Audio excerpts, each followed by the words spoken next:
So we were talking about that addictive cycle of the abandonment and engulfment pendulum swinging back and forth, this drama and the dopamine and the endorphins. How do you break that cycle? Well, I know it's a very, very tough cycle because it plagues people all over the world. It's probably the number one pattern that I see out there. But it is breakable. It involves making a mind-heart connection in a very specific way, because what this is, it's an outer child behavior. It is taking a set of feelings, but we'll just say a feeling that you possess within you, and it is acting it out inappropriately, so that you are taking a need, an emotional set of feelings, and you are creating an addictive pattern with it. And the solution is to begin to deal directly with that inner self that is beholding that feeling through an exercise program that makes that possible. And you give self-loving actions and gestures to that innermost part of yourself, and you make an internal connection so that instead of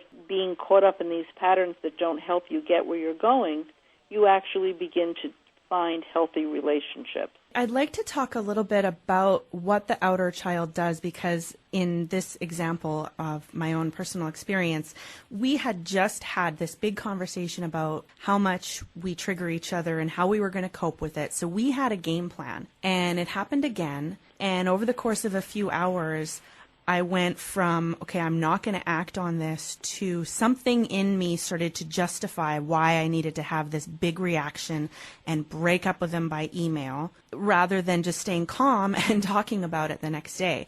So why is it that we have these behaviors that we can't seem to stop? It's almost like a compulsion when our intellect is telling us this is not the right decision, but we convince ourselves that we should still do it anyway.